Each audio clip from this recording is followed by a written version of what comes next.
Hi and welcome to the Mum Boss Method podcast. I'm Chrissy and I am the Mum Boss, and you are joining me today for a Mum Boss at Home community check-in. This is where I get all check-in forms from my clients. They let me know how they've been getting on, what they're struggling with, what their questions are, and I record the response as a podcast, and you're lucky enough to be able to listen to this as well. So we always start with wins and then we go into challenges and questions. It's the summer holidays. We have got a few less check-ins than we would normally. What I would say is, even if you're struggling, especially if you're struggling, if you haven't checked in, please try to make time for your check-in. They get sent to you at 7 a.m. on a Sunday, and you just need to make 5 to 10 minutes to do this. I would strongly recommend that you do that, especially on the weeks that you're struggling, because they're really important. So let's start with the wins then. So Laura's found putting a win down hard. She's had a great few days with her family, birthday teas, coffee morning and the fringe, but she has used these as excuses to eat rubbish, so we're going to come back to that. Claire's had a really busy work week but kept up with exercise and good food choices. Stacey says that plans were made, were stuck to. She's finally feeling better, not 100%, probably 90, but well enough to up the movement. So steps have increased and she's managed a couple of short light workouts. Lisa's been getting out for a walk every day. Well done, Lisa. I know that was your big goal. Steph has had great exercise discipline this week, lots of walks, and even though she didn't make boot camp with me in the village on Thursday, she made herself do a 1 hour workout at home. Well done. And she had better sleep with 7 hours most nights. Louisa joined a new gym and gave it a trial. She went for her first run in ages. Well done, Louisa. Sophie did her first gym class in ages after a series of busy weekends. She's aching, but she'd forgotten how much she loved doing those classes. And Sarah joined the gym and got 3 workouts in, which is great considering it's the holidays. Absolutely, well done, Sarah. Okay, so let's, what happened to my voice? Let's go through some of the questions and challenges that the ladies have had. Now, I don't use names in this section. I just read out the challenges and kind of my thoughts around those. So I did the lower body workout this week with heavier weights. So she used 2 10-kilogram weights. Well done. For days my legs have been really sore. Does this mean they're too heavy, or should my legs be sore? I only have 5-kilogram weights, but I think these are too light for lower body. I'm thinking it's much less effective when weights are too light. Love this question. Love it when I get questions about weights and exercise and things like that, and we're not just focusing on the scales. Well done. So great question. You're sore because you've worked the muscle harder, because you've put it under more resistance by upping those weights. So well done. Keep going with the 10 kilograms. You're right, 5 kilograms is too light now. There are some of you that work with me who 5 kilograms might be appropriate still, but for most of you, I want you, if you're still using 5 kilograms for lower body weights, I want you to seriously think about challenging yourself. You're either not doing them often enough. Remember, you should be working out 2 to 3 times a week, ideally 3, or you're either not doing them often enough and therefore you're getting really sore between them, or you are, taking way long breaks in the middle of the workouts, and you're not progressing. Okay, sorry, I completely lost my train of thought then. So I absolutely love that you have upped that, and that is normal because you have put more resistance on those muscles. So I want to dive into this question a little bit because, as I said, it's a really great question, so I want to go into a bit more detail. Don't be afraid, anyone, of upping your weights. This goes for at the gym or at home. You will not get bulky and manly by lifting heavier weights. You need to lift heavier weights. You need to lift heavier than 5 kilograms for your legs.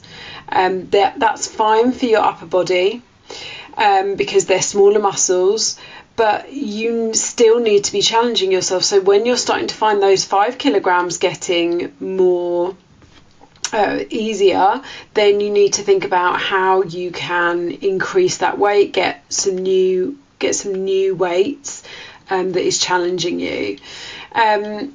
Because in order to build muscle, and muscle is really important for us to build, it's important for our longevity, it's important for our health, but also it's what so many of you need. So many of you are looking for that toned and defined shape, and for many of you, lifting weights and lifting heavier weights than what you are is what will change your body shape and your body composition, rather than you keep striving for a number on the scales. Okay, building muscle isn't an easy thing to do. It's really, really hard. It's taken me years to build the muscle I have, and I work hard with heavy weights. Okay, and as an example, I chest press more than many of you will squat with what you've got at home. I squat more than my own body weight. You might look at me and think that my shape isn't for you, that's not what you want, but I do still challenge you to challenge yourself with your weights. Okay, so see if you can get some heavier dumbbells or even a kettlebell, and really, really challenge yourself with that. So great question. Keep going with those 10 kilograms. I'm on holiday now, and I need to get back to tracking and my daily habits and challenges to tick off. Veg, fruit and protein. I'm being realistic that I might not stay within my calories as I'm on holiday, but I want to concentrate on doing these things and some running. I love that attitude. You're on holiday. I'm realistic. I probably won't stay within my calories, but I can still tick off my protein, fruit and veg, and maybe get a couple of runs in. You're thinking about what you can do. Okay, and I'm going to talk about a bit more about holidays in response to someone else's question a bit later on, but this is great. You're not just saying, oh well, I'm on holiday, what's the point? You're thinking about what you can do. My son wants to do Couch to 5k with me, so I'm planning to do that. I have a wedding at the end of August, and if I keep going the way I have the last couple of weeks, I won't want to go, as I will have put on weight. I'm not weighing, but I can tell I've put on weight. Okay, so I've kind of commented at the beginning, but when you absolutely start now. Don't wait till you get back from holiday. Start your tracking, start focusing on protein, fruit and veg even while you're on holiday. And then when you get back from holiday, make sure you've got a food shop in, make sure you write a plan for at least the first 3 days. What's breakfast, what's lunch, what's dinner, what are the calories in that, when are you working out, when are you getting your walks in. It's time for a bit of a reset. It is time to shift yourself out of the summer of fun and excuses and back into focus. Okay, it does feel a little bit like there is some all or nothing mentality going on, which I know you've described as being how you've lost and then regained weight in the past. Oh, I'm on the diet, I do really well, I lose whatever way that is, and now I've lost it, so I'm going to carry on. And you've said in the past, this is what happens to me. I lose a bit of weight and then I go, oh right, great, and then I just go back to all of my old habits.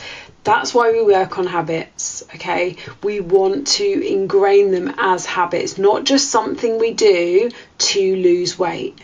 Those habits are what will keep you healthy, strong, fit for the rest of your life. The only thing you're adding in to lose body fat is your calorie deficit. So like I say, write a plan either for the next 3 days now or for when you get back on holiday, Think about what you're in control of. You can do this while on holiday. What are you in control of? You're in control of what you put in your mouth. You might not be in control of what's on the buffet.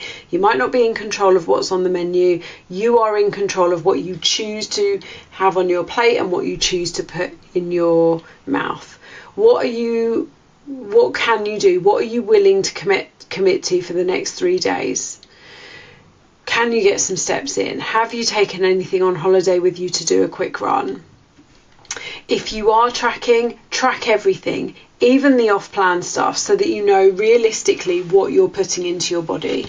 You can then start making changes to what you're putting into your body when you get home. So make that commitment. Make that promise to yourself. I'm going to track, and I'm just going to track everything, even if I go way over my calories. When you're back from your holiday, use a pair of jeans or some other clothing to be your measure of progress. Take some pictures, take some measurements. Don't stand on the scales. Focus on ticking the boxes without perfection, and you will start seeing the results again.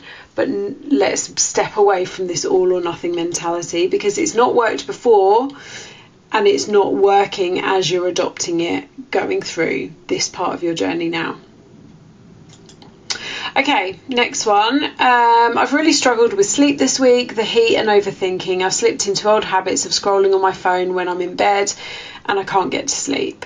So this is really easy to do. At least you can see the pitfalls of doing it. You are noticing that you're not able to sleep as well.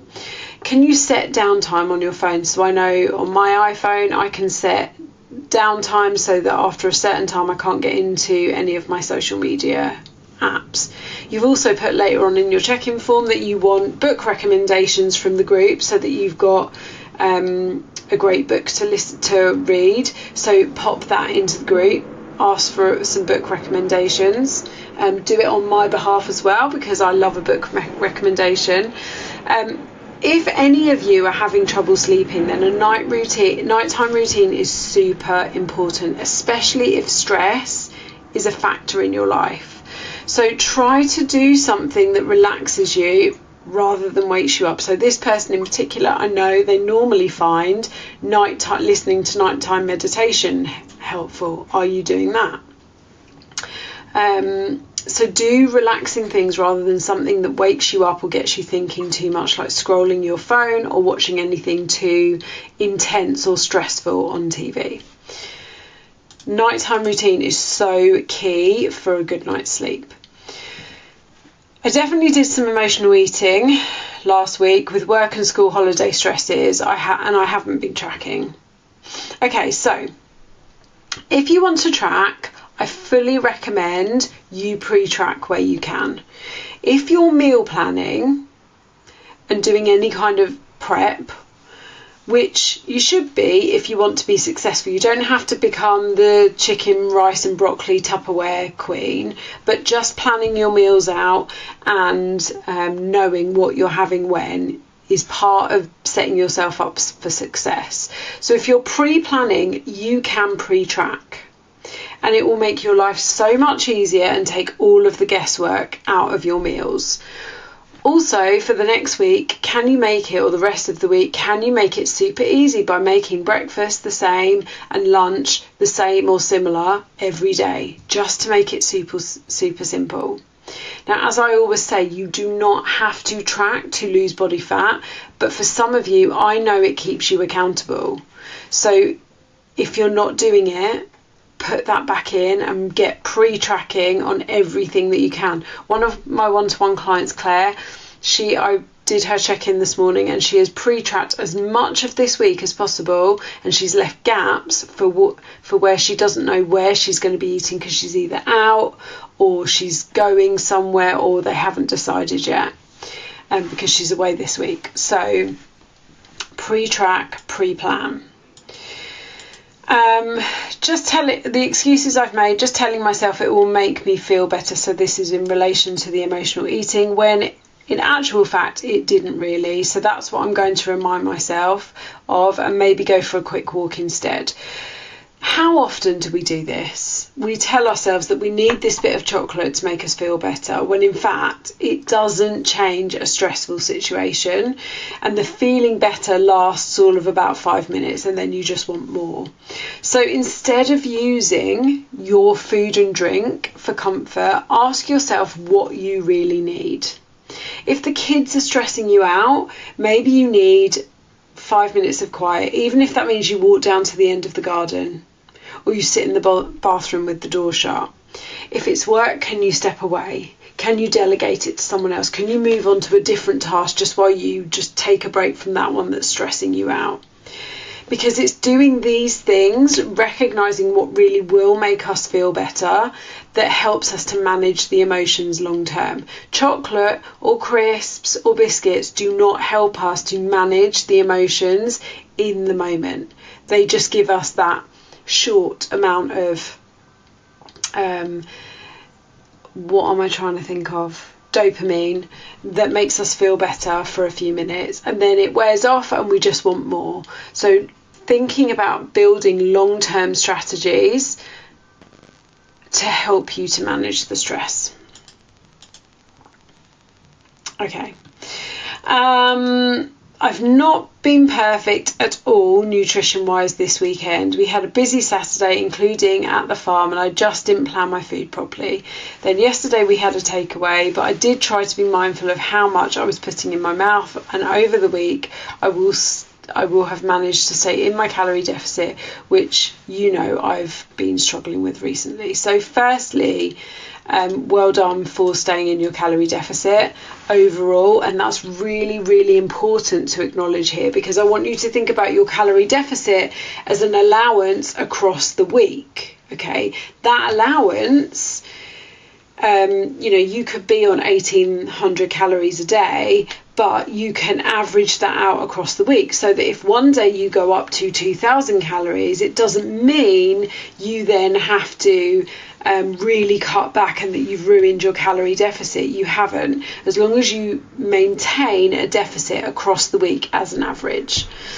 But the point I really want to talk about in this one is the food planning being key, particularly for those of you that are at lower end of the calorie ranges, because you're a smaller woman. You have less to play with. Women in general have less to play with. So keep it simple for yourself this week by trying to have the same lunches and breakfasts as I've already said to someone else. This is for anyone that's struggling to plan their week. Check the resources section of our app, and there is a planning your week document in there which takes you through step by step, because so many of us think, oh yeah, I plan my week. Yeah, I know what we're doing. I know what we're eating. But have you really considered where you need to be at what time? What impact does that have on food, on your exercise, on who's going to pick up the kids from here? Like, go through that document and plan your week in that step-by-step process. Question: how hydrating is sparkling water? Is it as hydrating as normal water? So I didn't actually know the answer to this. I did a quick search for it. It seems that it's just as hydrating as regular water, but it might take a little bit longer to absorb. I wouldn't overthink it as long as you're drinking water. I personally love sparkling water, and I know some people absolutely hate it, including my husband. Okay, this was an excuse that someone made. As I'm on holiday this week, so she went yesterday, I kind of felt it was pointless being good in the lead up, which is a crap excuse. Her words, not mine. So I love the honesty here. It's interesting that this was the thought process ahead of time. And I wanted to talk a little bit about holidays here, because hopefully we all have got one booked or had one for the summer, whether it's a staycation or you're going abroad. One of the things I want to help you change is the way that you see holidays, because so often we see holidays as a reason to just go mental, and so in creeps this for the week before the holiday. Oh, what's the point in being good? what's the point? What's the point in being good? May as well just eat what I want, because I'm going to eat what I want on holiday anyway. Now, I absolutely want you to enjoy yourself on holiday. You don't need to track your calories, but the whole reason, and I've alluded to this already, the whole reason in the Mum Boss Method we focus on habits is so that you can go on holiday and enjoy it without having the mindset of, I can go mental now, I'm on holiday. Now, the fact that this person is thinking it's pointless being good suggests to me that your mindset is still in this all or nothing mentality when it comes to holidays. Now, listen, if it is on purpose and that's how you want your holidays to be, that's absolutely fine. But then you can't come home and go, oh my God, I was so bad on holiday, I need to be really strict with myself. Oh my God, I wish I'd done it differently. And you also can't, use it as an excuse for the week before when you're not on holiday to, just do what you want. So, absolutely, you can use your holidays as indulgence holidays and go absolutely mental, but don't moan about it when you come home. Now, there's a few exceptions here. I went 2 years ago to Vegas and New York for my belated 40th birthday present, and that was an all-out holiday. Now, we walked about 70 miles in a week, but I didn't exercise, I didn't find a gym, I didn't work out, I didn't track my calories, and I ate what I wanted because that was my indulgence holiday. I'd waited 2 years for it because of COVID, as it was. The first time I ever went to Vegas, I found out I was pregnant 2 days before, and I'd never been to New York. So that was an absolute nothing's off limits. If you want ice cream for breakfast holiday, you have it. And one day at the Wynn buffet, I feel like I may have had ice cream for breakfast. So that's the exception. Is if you have decided this is like an all-out holiday, that's fine. But in no way am I telling you how you should have your holidays. But like I said, the fact that you were thinking it's pointless being good, I'm going on holiday, suggests you still have this all or nothing mentality to your holiday. So let's break it down a little bit, okay? There is no good and bad. And if any of you are still thinking, I've been good, I've been bad, you are still thinking in an all or nothing mindset. So instead of thinking about going on holiday and being bad, think about what habits have I built that I can maintain on holiday. Not so that I don't put any weight on holiday, but so that I don't feel rubbish come the end of it. Because I've said this on the holidays podcast that I recorded, I used to go on holiday and we go away for 2 weeks, we drive to France, so we're away for at least 2 weeks, sometimes a little bit more depending on how far the drive is.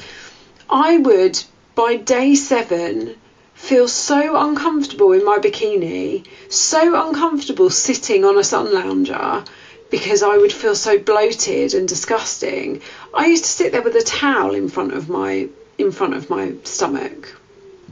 I'd get to the point sometimes where, some of the clothes I'd taken with me were giving me stomachache because they were so tight, because I'd gone so mental. And by that I mean, we all know French bread, fresh croissants, 3 croissants in the morning, because we all know there's no protein in a croissant, so it's not going to keep me full.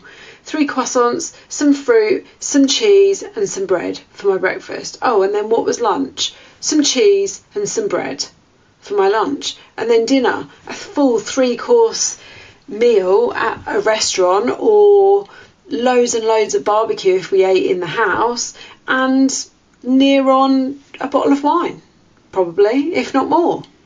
And I wondered that why by day 7 I felt like absolute rubbish. I don't want nothing to do with weight. I mean, yes, I did put on weight, but nothing to do with weight. I felt like rubbish halfway through my holidays because it was just an indulgence fest. So instead of feeling like that on, halfway through your holiday, think about what habits can you maintain even whilst you're on holiday.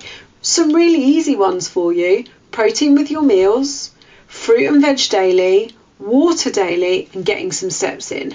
Okay, you might not hit your 10,000 steps a day, but I bet you can get a 15-minute walk in every day, just so that you feel you haven't just sat on your bum for 2 weeks or however long you're away. You might not choose to work out. It depends how long you're going for. I'm going to France next week. I will be working out. Like I say, I'm gone for nearly 3 weeks. I will be working out. But we're driving. I can take a pair of dumbbells in the car with me. Yes, there's likely to be more food, more alcohol, more indulgences, but that's all they are.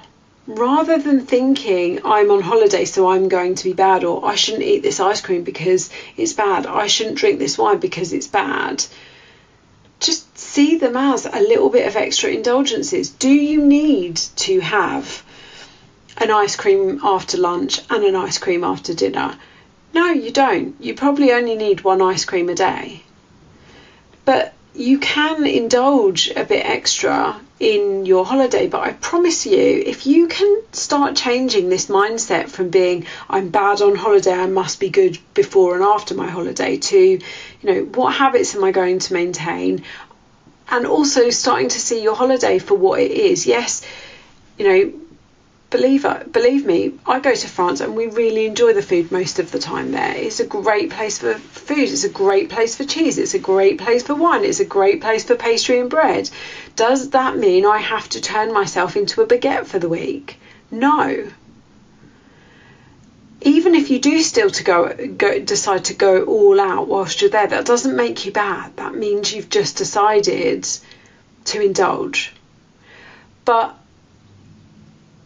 deciding to adopt the mindset a week before your holiday of, what's the point? That's where you're letting us into a little slither of your mindset. Your mindset is still very much on, I'm in weight loss mode, and then when I'm not in weight loss mode, I'm in all out mode. So I really challenge you to change this, to try and change this mindset, and rather focus on just getting a good balance. That doesn't mean you're going to enjoy your holiday any less. And it doesn't mean you have to cut out anything, including fun. Right, final question. Is there a benefit to doing leg day or arm day at the gym? Lots of people do it, but I much prefer to do an all-over workout each time I go. Thoughts, please. So this is called body split programming. And it really depends on how many times you're going to go to the gym, what your preference is, and your goals. So, for example, I used to go to the gym 5 times a week, so I could split my workout by body parts. And doing this means you can really be specific on the body parts that you're training, and if you've got extra sessions, you can work on the areas that you're weaker in or that you want to develop more, okay? However, I now don't go to the gym 5 times a week because I train live with you ladies twice a week. So I don't often go to the gym after I've done a Monday or a Friday session. None of us here are bodybuilders. None of us here are bikini athletes, and we're all busy and probably don't have time to go 5 times a week. So I would recommend 3 full body workouts per week as being great, because what this means is if you miss one workout, you aren't missing a whole body part. And that way, you've still got 2 full body workouts in. So if you want the gym programs allocated in your Everfit for you so that you can do those when you come back and you start going back to the gym, let me know and I will add them in. Okay, my loves, short and sweet this week. But great questions nonetheless. Thank you so much. If you would like to know how you can be part of the Mum Boss at Home community, then check the links in the show notes. I would love to help you. And yeah, have a great day. Bye.